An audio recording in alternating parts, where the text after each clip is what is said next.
வணக்கம் நண்பர்களே. நம்ம இன்னைக்கு பார்க்கக்கூடியது மேத்தி ரொட்டி. மேத்தி ரொட்டி அதாவது வெந்தயக்கீரை ரொட்டி. ஸோ இதை பற்றி நான் உங்களுக்கு கொஞ்சம் சொல்ல போகிறேன். நார்மலாக நான் ஒரு டிஃபிகல்ட்டான ஒரு சவுத் இண்டியன் தமிழ் குடும்பத்திலிருந்து பிறந்த ஒருத்தன். நான் நிறைய தமிழ் ஃபுட்டை தான் விரும்பி சாப்பிடுவேன். ஒரு வாரத்தில் 3 நாள் பழைய கஞ்சி குடிப்பேன். இட்லி, தோசை இந்த மாதிரி டிஃபிகல்ட்டாக வாழ்ந்துக்கிட்டு இருந்தவன் தான் நான். ஆனால் நான் எப்போ கல்லூரி காலேஜ் முடித்து ஹோட்டல் மேனேஜ்மெண்ட்டுங்கிற ஒரு கோர்ஸுக்குள்ளே முடித்து வெளியூர்களுக்கெலாம் போகும்போது தான் எனக்கு இந்த மாதிரியான ஒரு உணவுகள்லாம் தெரியவே வந்தது. ஒரு 23 இயர்ஸ் ஓல்டு, 21 இயர்ஸ் ஓல்டு அந்த மாதிரி தான் நான் எக்ஸ்ப்ளோர் பண்ணவே ஆரம்பித்தேன். ஸோ அந்த மாதிரி எக்ஸ்ப்ளோர் பண்ண ஒரு விஷயந்தான் இந்த மேத்தி ரொட்டி. இந்த மேத்தி ரொட்டிங்கிறது ஒன்றும் இல்லை, வெந்தயக்கீரை. நம்ம வெந்தய விதை தான் நம்ம பயன்படுத்துவோம். ஆனால் இந்த ஊரில் கீரையே பயன்படுத்துகிறாங்க. கீரையை ரொட்டியில் நார்மல் கோதுமை மாவில் பிசைஞ்சு போடக்கூடிய ஒரு ரொட்டி தான் வெந்தயக்கீரை ரொட்டி. ஸோ சாப்பிட்றதுக்கு ரொம்பவே நல்லாயிருக்கும். இது கூட வெங்காயம் எல்லாமே போட்டு பிசைஞ்சு தான் அந்த ரொட்டி பண்ணுவாங்க.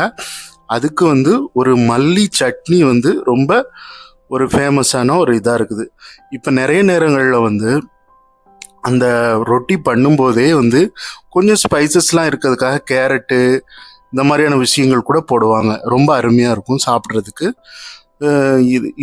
இந்த நார்த் இந்தியாவுக்கும் நம்ம சவுத் இந்தியாவுக்கும் என்ன ஒரு மேஜர் டிஃப்ரென்ஸ்னால், இங்கேயும் நல்ல நல்ல கீரைகள்லாம் கிடைக்குது.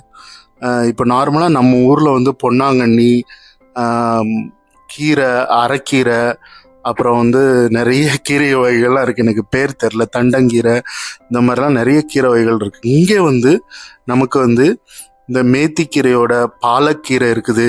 இதே போல் முள்ளங்கி கீரை இருக்குது. இந்த மாதிரி நிறைய கீரை வகைகள் இங்கேயும் கிடைக்குது. ஆனால் இங்கே நம்ம அங்கே மருந்து பொருளாக யூஸ் பண்ணுறது இங்கே டைரெக்டாக சமையலில் யூஸ் பண்ணுறாங்க. இப்போ நமக்கு முள்ளங்கி கிழங்கா தான் நமக்கு கிடைக்கும். ஆனால் இங்கே முழு அந்த வேர்லேருந்து அந்த செடியை முழுக்க பிடுங்கிட்டு வந்துடுவாங்க. அதான் இங்கே விற்கப்படும்.